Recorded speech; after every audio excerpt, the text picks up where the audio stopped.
ವಿಠಲಯ್ಯ ವಿಠಲಯ್ಯ ವಿಠಲಯ್ಯ ವಿಠಲಯ್ಯ ವಿಠಲಯ್ಯ ವಿಠಲಯ್ಯ ವಿಠಲಯ್ಯ ವಿಠಲಯ್ಯ.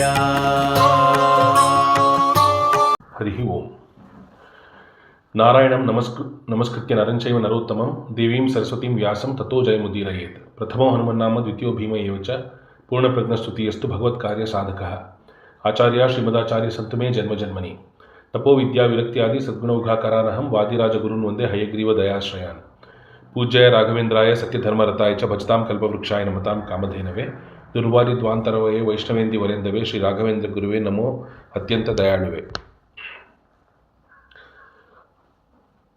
ಅಜ್ಞಾನ ತಿಮಿರಚ್ಛೇದಂ ಬುದ್ಧಿ ಸಂಪತ್ಪ್ರದಾಯಕಂ ವಿಜ್ಞಾನಂ ವಿಮಲಂ ಶಾಂತಂ ವಿಜಯಾಖ್ಯ ಗುರುಂ ಭಜೆ.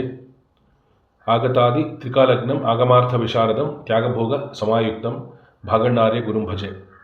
ಜಲಜ್ಯೇಷ್ಠ ನಿಭಾಕಾರಂ ಜಗದೀಶ ಪದಾಶ್ರಯಂ ಜಗದೀತಲ ವಿಖ್ಯಾತಂ ಜಗನ್ನಾಥ ಗುರುಂ ಭಜೆ.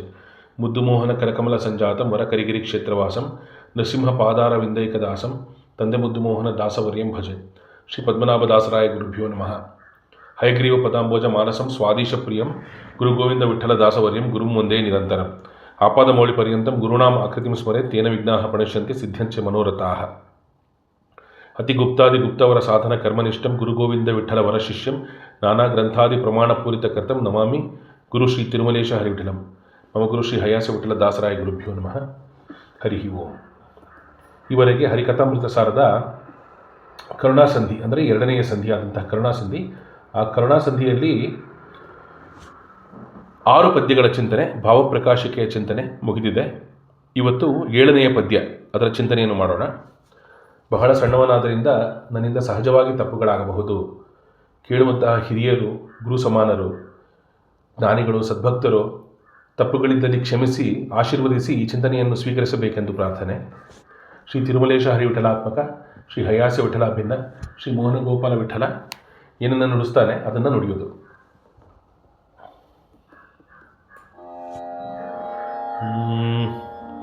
ಹರಿಕಥಾಮೃತ ಸಾರ ಗುರುಗಳ ಕರುಣದಿಂದಾಪನಿತು ಪೇಳುವೆ ಪರಮ ಭಗವದ್ಭಕ್ತರಿದನಾದರದಿ ಕೇಳುವುದು. ಪರಮ ಸತ್ಪುರುಷಾರ್ಥ ರೂಪನು ಹರಿಯು ಲೋಕಕ್ಕೆ ಎಂದು ಪರಮಾದರದಿ ಸದುಪಾಸನೆಯ ಗೈವರಿಗಿತ್ತಪನು ತನ್ನ.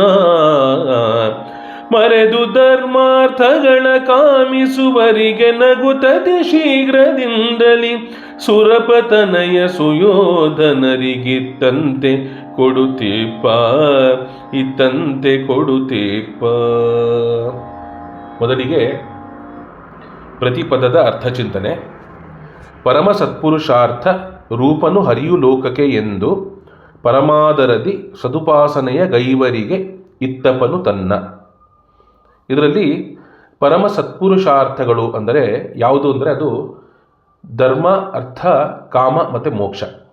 ಮೋಕ್ಷವನ್ನು ಕೊಡುವ ನಾರಾಯಣನಿಗೆ ಈ ಧರ್ಮ, ಅರ್ಥ, ಕಾಮಗಳನ್ನು ಕೊಡುವುದು ದೊಡ್ಡ ವಿಷಯವೇ ಅಲ್ಲ. ಎಲ್ಲರಿಗೆ, ಲಕ್ಷ್ಮೀದೇವಿಯಿಂದ ಹಿಡಿದು ಬ್ರಹ್ಮವಾಯುಗಳಿಗೆ ಎಲ್ಲರಿಗೂ ಎಲ್ಲವನ್ನು ಕೊಡತಕ್ಕಂತಹ ಭಗವಂತ ಅವನು ಪರಮ ಸತ್ಪುರುಷಾರ್ಥ ರೂಪ. ಇದರ ಈ ಎಲ್ಲ ಮೋಕ್ಷ ಅದನ್ನು ಕೊಡುವಂತಹ, ಮೋಕ್ಷವನ್ನು ಕೊಡುವಂತಹ ಸ್ವರೂಪ, ಸ್ವತಂತ್ರ ಸ್ವರೂಪವುಳ್ಳವನು ಭಗವಂತ, ಪರಮ ಸತ್ಪುರುಷಾರ್ಥ ರೂಪನು. ಅಂತಹ ಹರಿಯು ಲೋಕಕ್ಕೆ ಎಂದು, ಪರಮ ಸತ್ಪುರುಷಾರ್ಥ ರೂಪನು ಹರಿಯು ಲೋಕಕ್ಕೆ ಎಂದು. ಲೋಕ ಅಂದರೆ ಈ 14 ಲೋಕಗಳಲ್ಲಿ ಅವನ್ನ ಮೀರಿದ ದೈವ ಯಾವುದೂ ಇಲ್ಲ. ಹಾಗಾಗಿ ಹರಿಯು ಪರಮ ಸತ್ಪುರುಷಾರ್ಥ ರೂಪನು ಅಂತ ಹೇಳ್ತಾ, ಪರಮಾದರದಿ ಸದುಪಾಸನೆಯ ಗೈವರಿಗೆ ಇತ್ತಪನು ತನ್ನ. ಪರಮಾದರದಿ ಅಂದರೆ ಈ ರೀತಿಯಲ್ಲಿ ಹರಿ ಸರ್ವೋತ್ತಮತ್ವ ತಿಳಿದುಕೊಂಡು ಮೋಕ್ಷವನ್ನು ಮೊದಲ ಮಾಡಿಕೊಂಡು ಎಲ್ಲವನ್ನು ಕೊಡುವಂತಹ ಶ್ರೀಹರಿ, ಅಂತಹ ಶ್ರೀಹರಿಯನ್ನು ಪರಮ ಆದರದಿ ಅಂದರೆ ಬಹಳ ಭಕ್ತಿಯಿಂದ, ಉತ್ಸುಕತೆಯಿಂದ, ನಿಷ್ಠೆಯಿಂದ ಸದುಪಾಸನೆಯ ಗೈವರಿಗೆ. ಇಲ್ಲಿ ಉಪಾಸನೆ ಅಂತಂದರೆ ದೇವರನ್ನು ಒಲಿಸಲಿಕ್ಕೆ ಮಾಡುವಂತಹ ಸಾಧನ ಎಲ್ಲ ಉಪಾಸನೆಯಾಗತ್ತೆ. ಸದುಪಾಸನೆ ಎಂದಾಗ ಇಲ್ಲಿ ಸಾತ್ವಿಕವಾದಂತಹ ಉಪಾಸನೆ ಅಂತಾಗುತ್ತೆ. ಈ ಸಾತ್ವಿಕವಾದಂತಹ ಅಥವಾ ಸತ್ಯವಾದಂತಹ ಉಪಾಸನೆ ಯಾವುದು ಅಂದರೆ ಅದು ಏನನ್ನು ಬಯಸಿದೆ ಕೇವಲ ಶ್ರೀಹರಿಯ ಪ್ರೀತಿಗಾಗಿ, ವಾಯುದೇವರ, ಬ್ರಹ್ಮಾದಿಗಳ, ದೇವತೆಗಳ ಪ್ರೀತಿಗಾಗಿ ಕೇವಲ ಹಿರಿಯರು ತೃಪ್ತಿ ಪಡಲಿ ಅಥವಾ ಲಕ್ಷ್ಮೀನಾರಾಯಣರು ತೃಪ್ತಿ ಪಡಲಿ ಎನ್ನುವ ಕಾರಣದಿಂದ ಕೇವಲ ಹರಿಪ್ರೀತಿಗೆ ಮಾಡುವಂತಹ ಎಲ್ಲ ಕೆಲಸಗಳು, ಎಲ್ಲ ಸೇವೆಗಳು ಎಲ್ಲವೂ ಸದುಪಾಸನೆಯಾಗತ್ತೆ. ಭಕ್ತಿಪೂರ್ವಕವಾಗಿ ನಿಸ್ವಾರ್ಥವಾಗಿ ಅಹಂಕಾರವನ್ನು ತೊರೆದು ದೇವರನ್ನು ಉಪಾಸನೆ ಮಾಡುವುದು. ಈ ದೊಡ್ಡ ದೊಡ್ಡ ಜ್ಞಾನಿಗಳು ಅವರಿಗಾಗಿ ತಾವು ಏನು ಕೇಳ್ಕೊಳ್ಳಲ್ಲ ಅಂತ ಹಿಂದೆ ಹೇಳಿತ್ತು. ಆ ರೀತಿಯಲ್ಲಿ ಅಷ್ಟು ನಿಸ್ವಾರ್ಥತೆ, ಇನ್ನೊಬ್ಬರ ಉದ್ಧಾರಕ್ಕಾಗಿ ದೇವರ ಸೇವೆ ಮಾಡ್ತಾರೆ ದೊಡ್ಡ ದೊಡ್ಡ ಜ್ಞಾನಿಗಳು. ಹಾಗಾಗಿ ಈ ರೀತಿ ನಿಸ್ವಾರ್ಥವಾಗಿ ಯಾವುದೇ ಕರ್ಮಗಳಿಗೆ ಫಲವನ್ನು ಅಪೇಕ್ಷಿಸದೆ ದೇವರು ಏನೇ ಸೇವೆ ಮಾಡಲಿ ಅದೆಲ್ಲ ದೇವರ ಪ್ರೀತಿಗಷ್ಟೇ, ಅದರಿಂದ ನನಗೇನು ಫಲ ಅಪೇಕ್ಷೆ ಇಲ್ಲದೆ ಮಾಡುವಂತಹ ಉಪಾಸನೆ, ಅಂತಹ ಉಪಾಸನೆ ಸದುಪಾಸನೆ ಅಂತ ಹೇಳ್ತಾರೆ. ಅಂತಹ ಸದುಪಾಸನೆಯನ್ನು ಗೈವರಿಗೆ, ಅಂತಹ ಉಪಾಸನೆ ಮಾಡುವರಿಗೆ ಇತ್ತಪ್ಪನು ತನ್ನ ಅಂದರೆ ತನ್ನನ್ನು ತಾನೇ ಕೊಟ್ಬಿಡ್ತಾನೆ ಅಂತ. ಅಂದರೆ ಅಪರೋಕ್ಷ ಜ್ಞಾನವನ್ನು ಕೊಟ್ಟು ತನ್ನನ್ನು ತಾನು ಕಾಣಿಸಿಕೊಳ್ತಾನೆ ಅಂತರಂಗದಲ್ಲಿ. ಈ ರೀತಿ ದರ್ಶನ ಕೊಡ್ತಾ ದೇವರು ಉದ್ಧಾರ ಮಾಡ್ತಾನೆ, ಮೋಕ್ಷಾದಿಗಳನ್ನು ಕೊಡ್ತಾನೆ ಅಂತ ಹೇಳ್ತಾ, ಮತ್ತೆ ಮರೆದು ಧರ್ಮಾರ್ಥಗಳ ಕಾಮಿಸುವರಿಗೆ. ಇಲ್ಲಿ ಧರ್ಮಾಚರಣೆ ಎಂದಾಗ ಈ ಉಪವಾಸಾದಿಗಳು ಮತ್ತು ದಾನ ಧರ್ಮ ಮಾಡುವಂತಹದ್ದು ಮತ್ತು ಯಜ್ಞಯಾಗಾದಿಗಳು ಮಾಡುವಂತಹದ್ದು ಇದೆಲ್ಲವೂ ಲೋಕದಲ್ಲಿ ಬಹಳ ಜನ ಮಾಡುವುದು ಕಂಡಿದ್ದೀವಿ. ಆದರೆ ಇದರಲ್ಲಿ ಕಾಮನೆಯಿಂದ ಈ ಹೋಮ ಮಾಡಿದ್ರೆ ನನಗೆ ಈ ರೀತಿ ಒಳ್ಳೆಯದಾಗತ್ತೆ, ಮತ್ತು ಈ ಥರ ಸೇವೆ ಮಾಡಿದಾಗ ನನಗೆ ಈ ಫಲ ಕೊಡು ಅಂತ ಹೇಳಿ ಫಲಾಪೇಕ್ಷೆಯಿಂದ ಮಾಡುವುದು, ಅಂದರೆ ಧರ್ಮ ಕಾರ್ಯ ಮಾಡುವುದು, ಆದರೆ ಅರ್ಥಗಳ ಕಾಮಿಸಿ, ಅಂದರೆ ಅದರ ಫಲವನ್ನು ಕಾಮಿಸಿ, ಅದನ್ನು ಫಲವನ್ನು ನನಗೆ ಬೇಕು ಅಂತ ಅಂದ್ಕೊಂಡು ಯಾರು ಉಪಾಸನೆ ಮಾಡ್ತಾರೆ ದೇವರನ್ನು ಅಥವಾ ಧರ್ಮಾರ್ಥಗಳನ್ನು ಯಾರು ಮಾಡ್ತಾರೆ, ಧರ್ಮ ಕಾರ್ಯಗಳನ್ನು ಯಾರು ಮಾಡ್ತಾರೆ ಅವರಿಗೆ ಮರೆದು ಧರ್ಮಾರ್ಥಗಳ ಅಂದರೆ ಈ ಥರ ಸತ್ಪುರುಷಾರ್ಥ ರೂಪನು ಹರಿಯವನು ಮೋಕ್ಷದಾಯಕ ಅನ್ನೋದನ್ನು ಮರೆತು ಸಣ್ಣ ಸಣ್ಣ ಕಾಮನೆಗಳಿಗೋಸ್ಕರ ಧರ್ಮ ಕಾರ್ಯಗಳನ್ನು ಮಾಡುತ್ತಾ ಅದರಿಂದ ಬರುವ ಫಲಗಳನ್ನು ಬಯಸಿ ಮಾಡುವಂತಹ ಅಂದರೆ ಕಾಮಿಸಿ ಮಾಡುವಂತಹ ಜನರಿಗೆ, ಕಾಮಿಸುವರಿಗೆ ನಗುತ ಅತಿ ಶೀಘ್ರದಿಂದಲಿ, ಅಂದರೆ ನಗುತ, ಯಾಕೆ ನಗುತ್ತಾನೆ ದೇವರು ಅಂದರೆ ಮೋಕ್ಷವನ್ನು ಕೊಡ್ತೀನಿ, ಕೇಳಿದ್ದೆಲ್ಲ ಕೊಡ್ತೀನಿ ಅಂತ ನಿಂತಿದ್ದಾನೆ ಭಗವಂತ. ಆದರೆ ಈ ಸಣ್ಣ ಸಣ್ಣ ಬಯಕೆಗಳಿಂದ ಭಗವಂತನ ಉಪಾಸನೆ ಮಾಡ್ತಾರಲ್ಲ ಅಂತ ದೇವರಿಗೆ ನಗು ಬರುತ್ತೆ. ಆ ರೀತಿಯಲ್ಲಿ ನಗುತ್ತಾ ಅತಿ ಶೀಘ್ರದಿಂದಲಿ ಮೋಕ್ಷವನ್ನು ಕೊಡುವನಿಗೆ ಬೇರೆ ಬೇರೆ ಯಾವುದೇ ವರಗಳನ್ನು ಕೊಡುವುದು ದೊಡ್ಡ ವಿಷಯವೇ ಇಲ್ಲ. ಹಾಗಾಗಿ ಅತಿ ಶೀಘ್ರದಿಂದಲೇ ಕೇಳಿದ ತಕ್ಷಣ ಕೊಟ್ಬಿಡ್ತಾನೆ ಅಂತ ಹೇಳ್ತಾರೆ. ನಗುತ್ ಅತಿ ಶೀಘ್ರದಿಂದಲೇ ಸುರಪತನಯ ಸುಯೋಧನರಿಗೆ ಅಂತ ಇಲ್ಲಿ ಎರಡು ವಿರುದ್ಧಾರ್ಥ ಪದಗಳು ಬರುತ್ತೆ. ಸುರಪತನಯ ಅಂದರೆ ಇಂದ್ರನ ಮಗನಾದಂತಹ ಅರ್ಜುನ, ಸುಯೋಧನ ಅಂದರೆ ಈ ಪಾಂಡವರ ವೈರಿಯಾದಂತಹ ದಾಯಾದಿಯಾದಂತಹ ಸುಯೋಧನ ಅಥವಾ ದುರ್ಯೋಧನ. ಸುರಪತನಯ ಅರ್ಜುನನಿಗೆ ಏನು ಕೊಟ್ಟ? ಕೃಷ್ಣ ತನ್ನನ್ನು ತಾನೇ ಕೊಟ್ಟ, ಸ್ನೇಹಿತನಾಗಿ ಕೊಟ್ಟು ಯುದ್ಧದಲ್ಲಿ ಜೊತೆಗೆ ನಿಂತ್ಕೊಂಡು ದಾಸನಾಗಿ ಗುರುವಾಗಿ ಪಾಂಡವರು ನನ್ನ ಪ್ರಾಣ ಅಂತ ಅವ್ರ ಜೊತೆಗೆ ನಿಂತ್ಕೊಂಡ. ಆ ರೀತಿಯಲ್ಲಿ ಅರ್ಜುನನಿಗೆ ಒಲಿದ. ಆದರೆ ಸುಯೋಧನನಿಗೆ ಏನು ಕೊಟ್ಟ? ಸುಯೋಧನ ಚಕ್ರವರ್ತಿ ಅಂತ ಹೇಳಿ ಮೆರೆದ, ಆದರೆ ಕಡೆಯಲ್ಲಿ ಅವನು ಯುದ್ಧದಲ್ಲಿ ಸೋತು ಸತ್ತ. ಆ ರೀತಿಯಲ್ಲಿ ಸುಯೋಧನನಿಗೆ ಬರೀ ಅಂಧಮತಮಸ್ಸಿನ ಸಾಧನೆಯೇ ಆಯಿತು ಹೊರತು ಕೃಷ್ಣ ಮುಂದಿದ್ದರೂ ಅವನಿಗೇನೂ ಸಾಧನೆ ಆಗಲಿಲ್ಲ ಅಂತ ಹೇಳ್ತಾ ಈ ಮೇಲಿನ ಮೂರು ಸಾಲುಗಳು ಪರಮ ಸತ್ಪುರುಷಾರ್ಥ ರೂಪನು ಹರಿಯು ಲೋಕಕ್ಕೆ ಎಂದು ಪರಮಾದರದಿ ಸದುಪಾಸನೆಯ ಗೈವರಿಗೆ ಇತ್ತಪನು ತನ್ನ, ಈ ರೀತಿಯಲ್ಲಿ ಸುರಪತನೆಯ ಅರ್ಜುನನಿಗೆ ಈ ರೀತಿಯಲ್ಲಿ ಕೊಟ್ಟ. ಇನ್ನು ಮರೆದು ಧರ್ಮಾರ್ಥಗಳ ಕಾಮಿಸುವರಿಗೆ ನೆಗುತತಿ ಶೀಘ್ರದಿಂದಲೇ ಸುಯೋಧನರಿಗಿತ್ತಂತೆ ಕೊಡುತ್ತಿಪ್ಪ. ಅಂದರೆ ಈ ರೀತಿ ಕಾಮನೆಗಳಿಂದ, ಅಂದರೆ ನನಗೆ ಈ ಫಲ ಬೇಕು ಆ ಫಲ ಬೇಕು ಅಂತ ಫಲಾಪೇಕ್ಷೆಯಿಂದ ಮಾಡುವಂತಹ ಧರ್ಮ ಕಾರ್ಯಗಳಿರುತ್ತಲ್ಲ, ಅದಕ್ಕೆ ಸುಯೋಧನ ಅಂದರೆ ದುರ್ಯೋಧನನಿಗೆ ಕೊಟ್ಟಂತೆ ಇತ್ತಂತೆ ಕೊಡುತ್ತಿಪ್ಪ. ಆ ರೀತಿಯಲ್ಲಿ ಕೊಟ್ಟು ಅವರ ಉದ್ಧಾರವೇ ಆಗಲ್ಲ. ಇಲ್ಲಿ ಅರ್ಜುನನ ರೀತಿಯಲ್ಲಿ ಉಪಾಸನೆ ಮಾಡುವವರಿಗೆ ಮಾತ್ರ ಉದ್ಧಾರ ಅಂತ ಹೇಳ್ತಿದ್ದಾರೆ. ಈ ರೀತಿಯಲ್ಲಿ ದೇವರ ಉಪಾಸನೆ ಯಾವ ರೀತಿಯಲ್ಲಿ ಮಾಡಬೇಕು ಅಂತ ತಿಳಿಸ್ಕೊಡ್ತಾ ಇದ್ದಾರೆ. ಮತ್ತು ಇದರ ಕೆಲವು ವಿಶೇಷ ಅರ್ಥಚಿಂತನೆ. ಕರ್ಮ ಮಾಡುವಂಥ ಕೃಷ್ಣ ಭಗವದ್ಗೀತೆಯಲ್ಲಿ ಅರ್ಜುನನಿಗೆ ಹೇಳ್ತಾನೆ. ಆದರೆ ಅರ್ಜುನನಿಗೆ ಹೇಳ್ತಾನೆ ಕೃಷ್ಣ, ಫಲಾಪೇಕ್ಷೆ ಅದರ ಅಧಿಕಾರ ನಿನಗಿಲ್ಲ ಅಂತ ಹೇಳ್ತಾನೆ. ಅಂದರೆ ಕರ್ಮ ಮಾಡು ಸರಿ, ಅದರಿಂದ ಆ ಫಲ ಬೇಕು ಈ ಫಲ ಬೇಕು ಅಂತ ಫಲದ ಅಪೇಕ್ಷೆ ಇಟ್ಕೋಬೇಡ, ಯಾರಿಗೆ ಏನು ಫಲ ಕೊಡಬೇಕು ಅಂತ ನನಗೆ ಗೊತ್ತು ಅಂತ ಕೃಷ್ಣ ಹೇಳ್ತಾನೆ. ನನ್ನ ಚಿತ್ತಕ್ಕೆ ಬಂದ ಫಲ ನಾನು ಕೊಡ್ತೀನಿ. ಯಾರು ಫಲಾಪೇಕ್ಷೆ ಇಟ್ಕೊಂಡು ಮಾಡ್ತಾರೆ ಆಗ ಆ ಕರ್ಮದ ಅಂಟು ಅವರಿಗೆ ಬಿಡಲ್ಲ ಅಂತ ಹೇಳ್ತಾನೆ. ಈ ಕರ್ಮದ ಅಂಟು ಬಿಡಬೇಕು ಅಂದರೆ ನಿಷ್ಕಾಮದಿಂದ ಕರ್ಮ ಮಾಡಬೇಕು. ಇಲ್ಲಿ ನಾನು ಸಂಪಾದಿಸಿದೆ, ನನ್ನ ಸಂಸಾರ ನಾನು ಸಾಕಿದೆ ಅನ್ನೋದಕ್ಕಿಂತ ಹೆಚ್ಚಾಗಿ ನನ್ನ ಹೆಂಡತಿಯಲ್ಲಿ, ಮಕ್ಕಳಲ್ಲಿ, ತಂದೆ ತಾಯಿಗಳಲ್ಲಿ, ಮನೆಗೆ ಹೋಗಿ ಬಂದು ಮಾಡುವಂತಹ ನೆಂಟರುಗಳಲ್ಲಿ ಎಲ್ಲರಲ್ಲಿ ಭಗವಂತ ಇದ್ದಾನೆ. ಇದು ಆ ಭಗವಂತನಿಗೆ ಪ್ರೀತಿಯಾಗಲಿ ಅಂತ ಯಾರು ಚಿಂತನೆ ಮಾಡ್ತಾ ತಮ್ಮ ದೇವರು ಅವರಿಗೆ ಕೊಟ್ಟಂಥ ಕೆಲಸ. ನಾವು ಏನು ಅನ್ಕೋತೀವಿ ಅಂದರೆ ದೇವರ ಉಪಾಸನೆ ಮಾಡೋಕ್ಕೆ ಸಮಯ ಸಿಗ್ತಿದ್ದಾಗ ಸಾಧನೆ ಆಗ್ತಿಲ್ಲ, ಬರೀ ಲೌಕಿಕದಲ್ಲಿ ಕೆಲಸದಲ್ಲಿ ಮುಳುಗಿದ್ದೀವಿ ಅಂತ ಅನ್ಕೋತೀವಿ. ಅದು ಹಾಗಲ್ಲ. ದೇವರು ಲೌಕಿಕದ ಕೆಲಸವೂ ಇಂಥವರಿಗೆ ಈ ಕೆಲಸ ಅಂತ ಅವರ ನಿಯಮನದಿಂದನೇ ಆ ಕೆಲಸವು ಬಂದಿರುತ್ತೆ, ಅದರಿಂದನೇ ಸಾಧನೆ ಆಗುತ್ತೆ. ಹಾಗಾಗಿ ಆ ಕೆಲಸ ಬೇರೆಯಲ್ಲ, ದೇವರ ಸೇವೆ ಬೇರೆಯಲ್ಲ ಅಂತ ಚಿಂತನೆ ಮಾಡ್ತಾ ಆ ಕೆಲಸ, ದೇವರು ಕೊಟ್ಟ ಕೆಲಸವನ್ನು ಕರ್ಮ ಸನ್ಯಾಸದಿಂದ ಅಂದರೆ ನಿಷ್ಠೆಯಿಂದ ಕೆಲಸ ಮಾಡಿ ಯಾರ್ಯಾರು ಯಾವ ಜೀವಗಳು ಅದರಿಂದ ಉಪಯೋಗ ಪಡ್ಕೋತಾರೆ ಅವರಲ್ಲಿ ಎಲ್ಲರಲ್ಲೂ ದೇವರಿದ್ದಾನೆ ಅಂತ ಚಿಂತನೆ ಮಾಡಿಕೊಂಡು ಇದು ಭಗವಂತನಿಗೆ ಪ್ರೀತಿಯಿಂದ ಮಾಡಿದಾಗ ಅದೇ ಸಾತ್ವಿಕವಾದಂಥ ಉಪಾಸನೆ ಆಗುತ್ತೆ. ಆ ರೀತಿಯಲ್ಲಿ ಉಪಾಸನೆ ಮಾಡಿದಾಗ ಅದಕ್ಕೆ ಕರ್ಮ ಸನ್ಯಾಸ ಅಂತ ಕರೀತಾರೆ. ಈ ಕರ್ಮ ಸನ್ಯಾಸದಲ್ಲಿ ಫಲಾಪೇಕ್ಷೆ ಇಲ್ಲದೆ ಮಾಡುವಂತಹ ಕರ್ಮಗಳು. ಇಲ್ಲಿ ಕರ್ಮ ಸನ್ಯಾಸದಲ್ಲಿ ಒಂದು ವಿಶೇಷವಾದಂತಹ ಒಂದು ಕೇವಲ ಕರ್ಮ ಸನ್ಯಾಸವಾದರೆ ಅದು ಪ್ರಯೋಜನ ಇಲ್ಲ, ಅದು ಬಹಳ ಭಕ್ತಿಯಿಂದ ಕೂಡಿರಬೇಕು ಅಂತ ಹೇಳ್ತಾರೆ. ಭಗವಂತನಲ್ಲಿ ಪರಮ ಭಕ್ತಿಯ ಜೊತೆಗೆ ಕರ್ಮ ಸನ್ಯಾಸ ಮಾಡಿದಾಗ ಮಾತ್ರ ಅದು ಸಾತ್ವಿಕ ಸಾಧನೆಯಾಗುತ್ತೆ, ಮತ್ತು ಈ ಭವಚಕ್ರದಿಂದ ಬಿಡುಗಡೆಯಾಗತ್ತೆ ಅಂತ ಹೇಳ್ತಾರೆ. ಒಳ್ಳೆಯ ಕೆಲಸವನ್ನು ಮಾಡಿ ಅದು ನಾನು ಮಾಡಿದೆ ಅಂದ್ಕೊಂಡ್ರೆ ಅದೊಂಥರ ಇನ್ನೊಬ್ಬರಿಗೆ ಸಾಲ ಕೊಟ್ಟ ರೀತಿಯಲ್ಲಿ, ಯಾರಿಂದಾದರೂ ಉಪಯೋಗ ಪಡ್ಕೊಂಡಾಗ ಅದು ಸಾಲ ಪಡೆದಂತೆ. ಆ ರೀತಿಯಲ್ಲಿ ಪಾಪಗಳನ್ನು ಮಾಡಿದಾಗ ಸಾಲ ಪಡೆದಂತೆ, ಪುಣ್ಯ ಮಾಡಿದಾಗ ಸಾಲ ಕೊಟ್ಟಂತೆ, ನಾನು ಮಾಡಿದೆ ಅಂದ್ಕೊಂಡು. ಹಾಗಾಗಿ ಈ ರೀತಿಯಲ್ಲಿ ಯಾರು ಪಾಪ ಪುಣ್ಯಗಳನ್ನು ಮಾಡ್ತಾರೆ ಅವರು ಆ ಸಾಲ ತೀರಿಸಲಿಕ್ಕೆ ಅಥವಾ ಸಾಲ ವಾಪಸ್ ಪಡೀಲಿಕ್ಕೆ ಇನ್ನೊಂದು ಜನ್ಮ ತಾಳಿ ಬರಬೇಕಾಗತ್ತೆ. ಹಾಗಾಗಿ ಈ ಕರ್ಮಸನ್ಯಾಸ ಆಗಲ್ಲ. ಅದು ಕರ್ಮಸನ್ಯಾಸ ಆಗಬೇಕಂದ್ರೆ ಕೇವಲ ಹರಿವಾಯು ಗುರುಗಳಿಗೆ ಪ್ರೀತಿಯಿಂದ ಮಾಡುವಂತಹ ಎಲ್ಲ ಕೆಲಸವೂ ಕರ್ಮಸನ್ಯಾಸ ಆಗುತ್ತೆ. ಅದನ್ನು ಭಕ್ತಿಯಿಂದ ಮಾಡಿದಾಗ ಅದೇ ಮೋಕ್ಷ ಸಾಧನೆ ಆಗುತ್ತೆ ಅಂತ ಹೇಳ್ತಿದ್ದಾರೆ. ಇಲ್ಲಿ ಮಂತ್ರಾಲಯ ಪ್ರಭುಗಳು ಗೀತಾ ನಿವೃತ್ತಿ ಅನ್ನುವ ಗ್ರಂಥದಲ್ಲಿ ಭಗವದ್ಗೀತೆಯಲ್ಲಿ ಕೃಷ್ಣನು ಹೇಳಿರುವ ರೀತಿಯಲ್ಲಿ ಉಪಾಸನೆ ಹೇಗೆ ಮಾಡಬೇಕು ಅಂತ ತಿಳಿಸ್ಕೊಡ್ತಾರೆ ಮಂತ್ರಾಲಯ ಪ್ರಭುಗಳು. ಮತ್ತು ಇಲ್ಲಿ ಪರಮ ಸತ್ಪುರುಷಾರ್ಥ ರೂಪನು ಹರಿ ಅಂತ ಈಗ ಚಿಂತನೆ ಮಾಡಿದ್ದೀವಿ. ಇಲ್ಲಿ ಇನ್ನೊಂದು ವಿಶೇಷವಾದಂಥ ಒಂದು ಅರ್ಥ ಕೊಡ್ತಾರೆ ಭಾವಪ್ರಕಾಶಿಕೆಯಲ್ಲಿ. ಪರಮ ಸತ್ಪುರುಷ ಅರ್ಥರೂಪನು ಹರಿಯು ಲೋಕಕ್ಕೆ ಅಂತ ಹೇಳಿ ಇಲ್ಲಿ ಇನ್ನೊಂದು ರೀತಿಯಲ್ಲಿ ಪದವಿಂಗಡಣೆ ಮಾಡ್ತಾರೆ. ಮುಂಚೆ ಪರಮ ಸತ್ಪುರುಷಾರ್ಥ ರೂಪನು ಹರಿಯು ಅಂತ ಹೇಳಿದ್ದು, ಇಲ್ಲಿ ಪರಮ ಸತ್ಪುರುಷ ಅರ್ಥರೂಪನು ಹರಿಯು ಅಂತ ಹೇಳಿ ಪರಮ ಸತ್ಪುರುಷ ಮತ್ತು ಅರ್ಥವನ್ನು ಬಿಡಿಸಿದಾಗ ಏನಾಗುತ್ತೆ ಅಂದರೆ ಇಲ್ಲಿ ಪರಮ ಸತ್ಪುರುಷ ಅಂದಾಗ ಅದು ಹರಿಭಕ್ತರು ಅನ್ನೋ ಅರ್ಥ ಬರುತ್ತೆ. ಇಂತಹ ಸತ್ಪುರುಷರು ಅಂದರೆ ಹರಿಯ ಭಕ್ತರಾದಂಥವರು ಅರ್ಥರೂಪನು ಹರಿ ಅಂದರೆ ದೇವರಿಗಿಂತ ದೊಡ್ಡದು ಏನಿಲ್ಲ, ಅವರಿಗೆ ಎಷ್ಟು ಧನಧಾನ್ಯಗಳು ಏನೇ ಕೊಟ್ಟರೂ ಕೂಡ ಎಲ್ಲದಕ್ಕಿಂತ ದೊಡ್ಡವನು ದೇವರು ಅಂತ ಹೇಳಿ ಎಲ್ಲದರಲ್ಲಿ ವೈರಾಗ್ಯ ಇರುತ್ತೆ. ಅವರಿಗೆ ದೇವರು ಏನು ಕೊಟ್ಟರು, ಎಷ್ಟು ವೈಭವದಿಂದ ಅವ್ರನ್ನ ಮೆರೆಸಿದ್ರು ಕೂಡ ಅವರಿಗೆ ಅಹಂಕಾರ ಬರಲ್ಲ.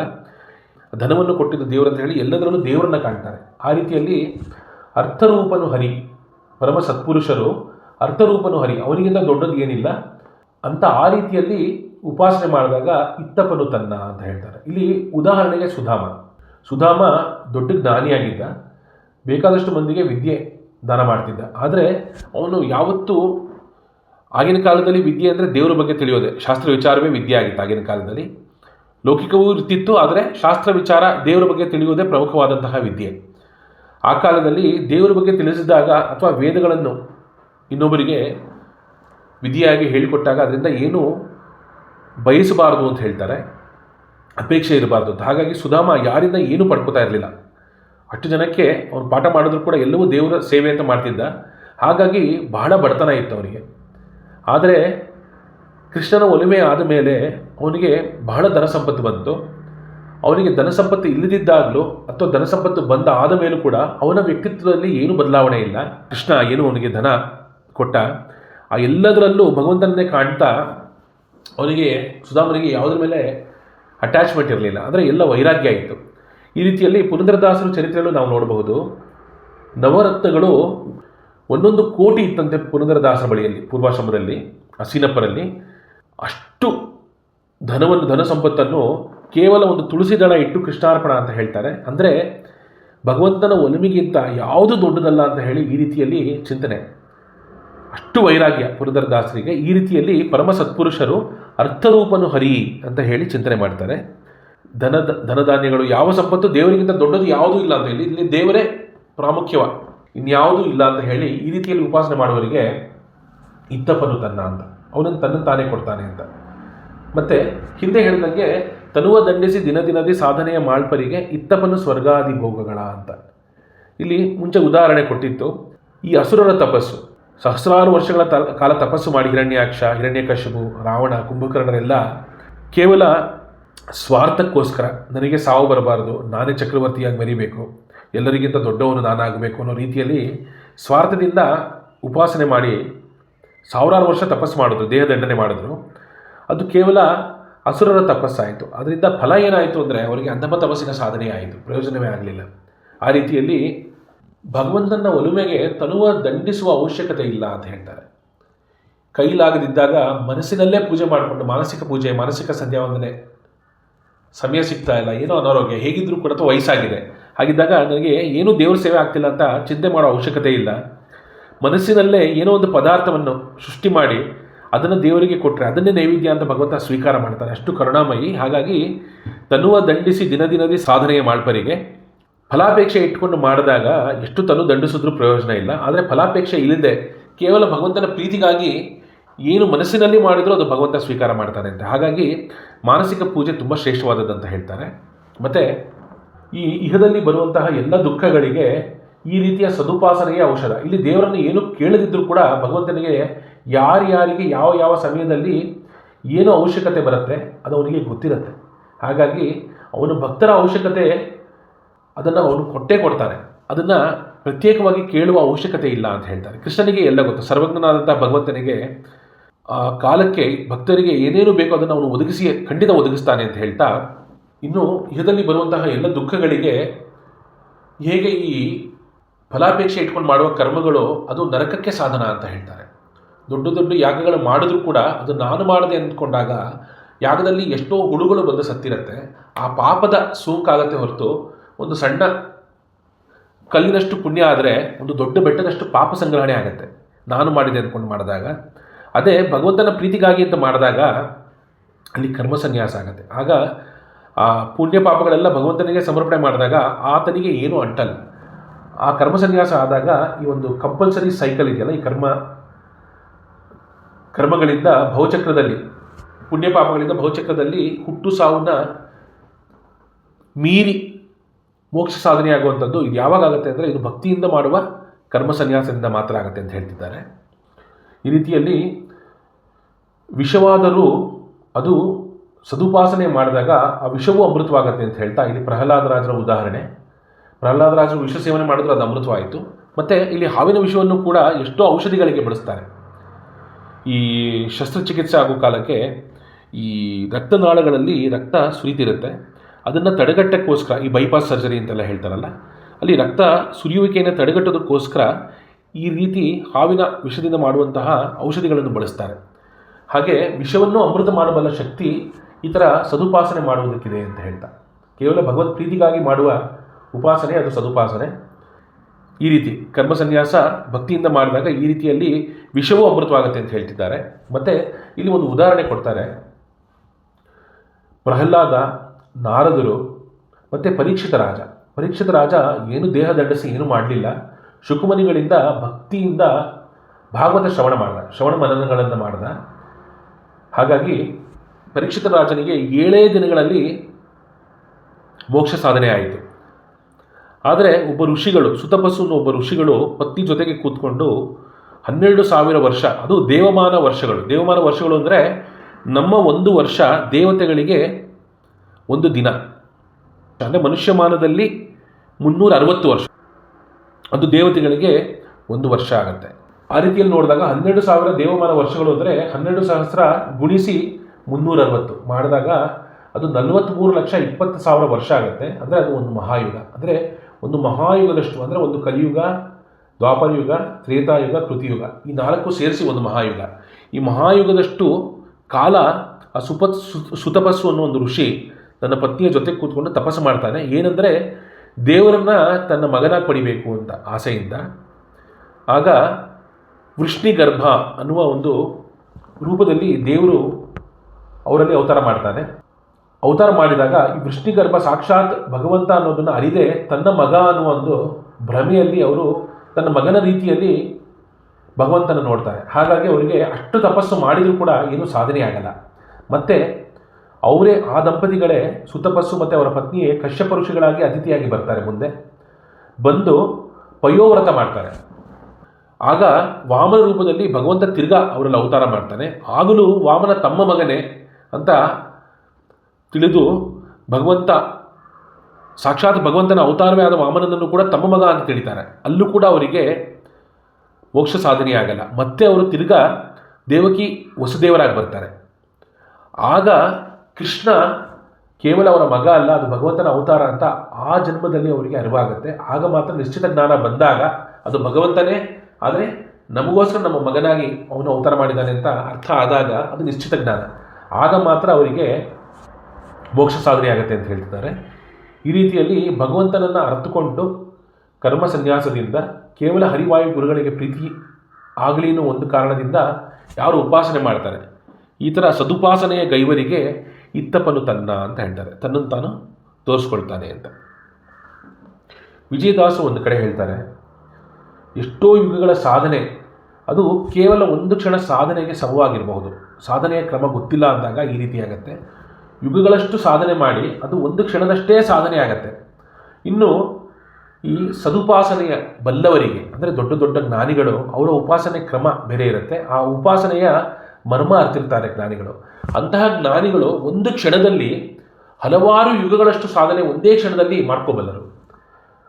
ಪರೀಕ್ಷಿತ ರಾಜನೇ ಉದಾಹರಣೆ. 7 ದಿನದಲ್ಲಿ ಮೋಕ್ಷ ಸಾಧನೆ ಆಯಿತು ಪರೀಕ್ಷಿತ ರಾಜನಿಗೆ. ಈ ರೀತಿಯಲ್ಲಿ ಹೇಳ್ತಾ ಉಪಾಸನೆಯ ರಹಸ್ಯಗಳನ್ನು ಯಾವಾಗ ತಿಳಿತೀವಿ ಅಂದರೆ ಅದು ನಿಸ್ವಾರ್ಥ ಭಕ್ತಿಯಿಂದ ಅಹಂಕಾರ ರಹಿತವಾಗಿ ಕರ್ಮಸನ್ಯಾಸದಿಂದ ಕೇವಲ ಹರಿವಾಯು ಗುರುಗಳಿಗೆ ಪ್ರೀತಿಯಾಗಲಿ ಅಂತ ಎಲ್ಲ ಕಾರ್ಯಗಳನ್ನು, ದಿನನಿತ್ಯದ ಅಷ್ಟು ಕಾರ್ಯಗಳನ್ನು ಭಗವತ್ ಪ್ರೀತಿಗಾಗಿ ಮಾಡಿದಾಗ ಆಗ ವಾಯುದೇವರ ಮುಖಾಂತರ, ಗುರುಗಳ ಮುಖಾಂತರ ಭಗವತ್ ಅನುಗ್ರಹ ಆಗುತ್ತೆ.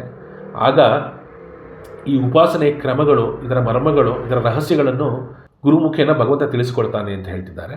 ಹಾಗಾಗಿ ಸಣ್ಣ ಸಣ್ಣ ಬಯಕೆಗಳನ್ನು ಭಗವಂತನ ಮುಂದೆ ನಾವು ಇಟ್ಟಾಗ ಅದು ಒಬ್ಬ ಬಡವ ಮೋಕ್ಷ ಕೊಡುವಂತಹ ಭಗವಂತನ ಮುಂದೆ ಒಂದು ಹೊತ್ತಿಗೆ ಗಂಜಿಗೆ ಕೇಳಿದಂತಾಗತ್ತೆ, ಒಂದು ಹೊತ್ತು ಗಂಜಿ ಕೇಳಿದಂತಾಗತ್ತೆ. ಅವನು ಮೋಕ್ಷನೇ ಕೊಡುವನ ಹತ್ರ ಒಂದು ಹೊತ್ತು ಗಂಜಿ ಕೇಳಿದ್ರೆ ಅದು ಅರ್ಥವೇ ಇರಲ್ಲ. ಆ ರೀತಿಯಲ್ಲಿ ಮೋಕ್ಷವನ್ನೇ ಕೊಡುವ ಭಗವಂತನಲ್ಲಿ ಕರ್ಮಸನ್ಯಾಸದಿಂದ ಉಪಾಸನೆ ಮಾಡಬೇಕು.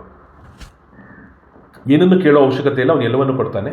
ಹಿಂದೆ ಪದ್ಯಗಳಲ್ಲಿ ಹೇಳಿದೆ, ವಿವಿಧ ಭೋಗಗಳು ಇಹಪರಂಗಳಲ್ಲಿತ್ತು ಸಲಹುವನು ಅಂತ. ಅಂದರೆ ಅವನಿಗೆ ಇಹದಲ್ಲೂ ಭೋಗಗಳು ಅವನು ಕೊಟ್ಟೇ ಕೊಡ್ತಾನೆ, ಪರದಲ್ಲಿ ಮೋಕ್ಷವೂ ಕೊಡ್ತಾನೆ, ಮತ್ತು ಅಪರೋಕ್ಷ ಜ್ಞಾನವೂ ಕೊಟ್ಟು ಉದ್ಧಾರ ಮಾಡ್ತಾನೆ ಅಂತ ಹೇಳ್ತಾ ಇಲ್ಲಿ ಒಂದು ಉದಾಹರಣೆ ಕೊಡ್ತಾರೆ. ಈ ಕೃಷ್ಣ ಯುದ್ಧ ನಿಶ್ಚಯ ಆಗಿರುತ್ತೆ ಪಾಂಡವರು ಕೌರವ ಮಧ್ಯದಲ್ಲಿ. ಆಗ ಅರ್ಜುನ ಕೃಷ್ಣನನ್ನು ಸಹಾಯ ಕೇಳಕ್ಕೆ ಅಂತ ಬರ್ತಾನೆ. ಇದನ್ನು ದುರ್ಯೋಧನ ಅವನ ಗೂಢಾಚಾರದ ಮೂಲಕ ಈ ವಿಷಯ ತಿಳಿಯುತ್ತೆ ದುರ್ಯೋಧನನಿಗೆ. ಅರ್ಜುನನಿಗಿಂತ ತಾನು ಮೊದಲು ಬಂದು ಕೃಷ್ಣನ ಸಹಾಯ ಕೇಳಬೇಕು ಅಂತ ಸ್ವಾರ್ಥದಿಂದ ಬರ್ತಾನೆ ಕೃಷ್ಣನ ಬಳಿ. ಕೃಷ್ಣ ಒಂದು ಉಯ್ಯಾಲೆ ಮೇಲೆ ಮಲಗಿರ್ತಾನೆ. ಪಕ್ಕದಲ್ಲಿ ಒಂದು ದೊಡ್ಡ ಸಿಂಹಾಸನದ ವ್ಯವಸ್ಥೆ ಮಾಡಿರ್ತಾನೆ. ದುರ್ಯೋಧನ ಮುಂಚೆ ಬಂದಾಗ ಅವನು ನೋಡಿ ಸಿಂಹಾಸನ ನೋಡಿ ಬಹಳ ವೈಭವದಿಂದ ಕೃಷ್ಣ ಮಲಗಿದಾನೆ, ಎದ್ದಾಗ ಮಾತಾಡ್ಸೋಣ ಅಂತ ಹೇಳಿ ಆ ಸಿಂಹಾಸನದ ಮೇಲೆ ಕೂತ್ಕೋತಾನೆ. ದುರ್ಯೋಧನ ಬಂದ ನಂತರ ಅರ್ಜುನ ಬರ್ತಾನೆ. ಅರ್ಜುನ ಬಂದಾಗ ಕೃಷ್ಣ ಮಲಗಿರೋದು ನೋಡ್ತಾನೆ. ಕೃಷ್ಣನ ಪಾದಕಮಲಗಳ ನೋಡಿದಾಗ ಅರ್ಜುನನಿಗೆ ಭಕ್ತಿಭಾವ ಉಕ್ಕಿ ಬರುತ್ತೆ. ಹೋಗಿ ಕೃಷ್ಣನ ಪಾದಕಮಲಗಳ ಸ್ಪರ್ಶ ಮಾಡಿಬಿಟ್ಟು ಅರ್ಜುನ ದಾಸನಂತೆ ಕೃಷ್ಣನ ಪಾದಗಳ ಹತ್ರ ನಿಂತ್ಕೊಳ್ತಾನೆ ಅರ್ಜುನ. ಆಗ ಸ್ವಲ್ಪ ಹೊತ್ತು ಈ ಮಲ್ಕೊಂಡ ಹಾಗೆ ನಾಟಕ ಮಾಡಿದಂಥ ಕೃಷ್ಣ ಎಚ್ಚರ ಮಾಡ್ಕೊಳ್ತಾನೆ. ಆಗ ಕೃಷ್ಣ ಮೊದಲು ಅರ್ಜುನನ ನೋಡಿ ಮಾತಾಡಿಸ್ತಾನೆ. ಯಾಕೆಂದರೆ ಕಣ್ಣು ಬಿಟ್ಟಾಗ ಪಾದದ ಬಳಿ ಇರೋ ಅರ್ಜುನ ಅವನಿಗೆ ಫಸ್ಟು ದೇವರಿಗೆ ಕಾಣಿಸ್ತಾನೆ ಕೃಷ್ಣನಿಗೆ. ಆಗ ಅರ್ಜುನನಿಗೆ ಏನು ಬಂದದ್ದು ಅಂತ ಕೇಳಿ ಸಂತೈಸ್ತಾನೆ ಅರ್ಜುನನ್ನ. ಆಗ ಅರ್ಜುನ ಹೇಳ್ತಾನೆ, ನಾನು ಯುದ್ಧ ನಿಶ್ಚಯ ಆಗಿದೆ, ಅದಕ್ಕೆ ನಿನ್ನ ಸಹಾಯ ಬೇಕು ಅಂತ ಬಂದಿದ್ದೀನಿ ಅಂತ ಹೇಳ್ತಾನೆ ಕೃಷ್ಣನಿಗೆ.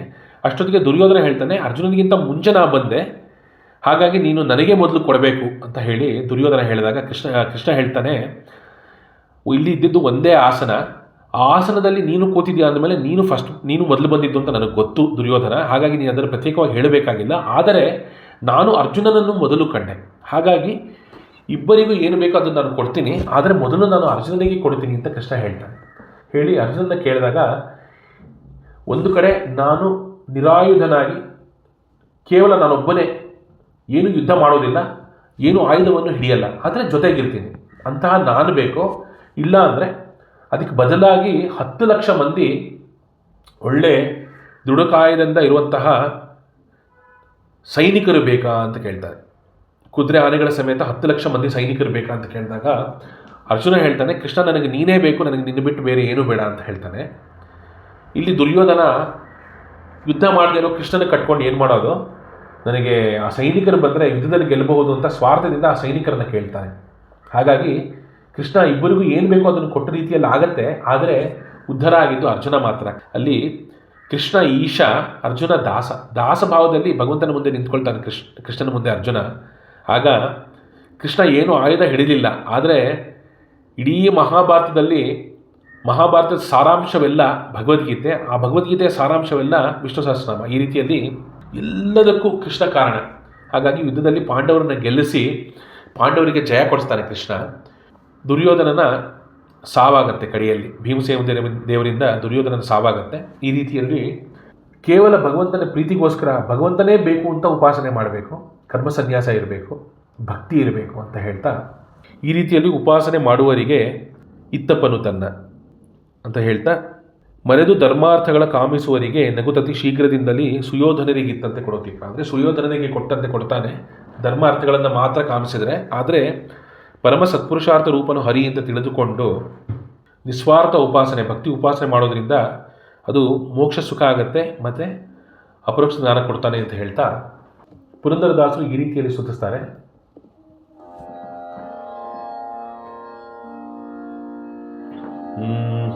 ದಾಸನ ಮಾಡಿಕೋಯನ್ನ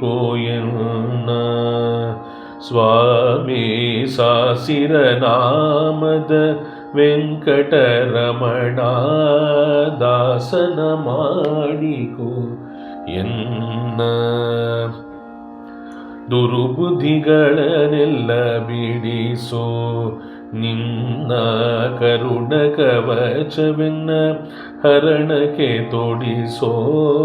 ಚರಣ ಸೇವೆಯನಗೆ ಕೊಡಿಸೋ ಅಭಯ ಕರ ಪುಷ್ಪವನು ಎನ್ನ ಶಿರದಲ್ಲಿ ಮೂಡಿಸೋ. ದಾಸನ ಮಾಡಿಕೋ ಎನ್ನ ದೃಢ ಭಕ್ತಿ ನಿನ್ನಲಿ ಬೇಡಿ ನಾಡಿಗೆರಗುವೆನಯ್ಯ ಅನುದಿನ ಪಾಡಿ. ಕಡೆಗಣಲೇಕೆನ್ನ ನೋಡಿ ಬಿಡುವೆ ಕೊಡು ನಿನ್ನ ಧ್ಯಾನವ ಮನಶುಚಿ ಮಾಡಿ. ದಾಸನ ಮಾಡಿಕೋ ಎನ್ನ ಮೊರೆ ಹೊಕ್ಕವರ ಕಾವ ಬಿರುದು ಎನ್ನ ಮರೆಯದೆ ರಕ್ಷಣೆ ಮಾಡಯ್ಯ ಪೊರೆದು. ದುರಿತಗಳೆಲ್ಲವ ತರಿದು ಸಿರಿ ಪುರಂದರ ವಿಠಲ ಎನ್ನನು ಪೊರೆದು. ದಾಸನ ಮಾಡಿಕೋ ಎನ್ನ ಸ್ವಾಮಿ ಸಾಸಿರ ನಾಮದ ವೆಂಕಟರಮಣ. ದಾಸನ ಮಾಡಿಕೋ ಎನ್ನ. ಈ ರೀತಿಯಲ್ಲಿ ಸಾಸಿರನಾಮದ ವೆಂಕಟರಮಣ ದಾಸನ ಮಾಡಿಕೋ ಎನ್ನ ಅಂತ ನಾನು ದಾಸ ಅಂದ್ಕೊಂಡ್ರೆ ಸಾಲದಪ್ಪ, ನೀನು ನನ್ನನ್ನು ದಾಸ ಅಂತ ಪರಿಗಣಿಸಬೇಕು. ವಾಯುದೇವರು, ರಾಯರು, ವಿಜಯದಾಸರು ಇಂಥ ಮಹನೀಯರು ಗುರುಮುಖೇನ ದಾಸತ್ವವನ್ನು ಕೊಟ್ಟು ಅವರು ಈ ಮಗು ನನ್ನ ದಾಸ ಅಂತ ಅವರೆಲ್ಲರೂ ಪರಿಗಣಿಸಿದಾಗ ಅದು ನಿಜವಾದ ದಾಸ್ಯವಾಗತ್ತೆ. ಆ ರೀತಿಯಾದಾಗ ಕೇಳ್ತಾರೆ ಪುರಂದರದಾಸರು, ದುರ್ಬುದ್ಧಿಗಳನ್ನೆಲ್ಲ ಬಿಡಿಸಿ ನಿನ್ನ ಕರುಣ ಕವಚವೆನ್ನ ಹರಣಕ್ಕೆ ತೋರಿಸು. ಅಂದರೆ ನಿನ್ನ ಕರುಣೆ ಅನ್ನೋ ಕವಚನ ನನ್ನ ಶರೀರಕ್ಕೆ ತೊಡಿಸು ಅಂತ ಕೇಳ್ತಾರೆ.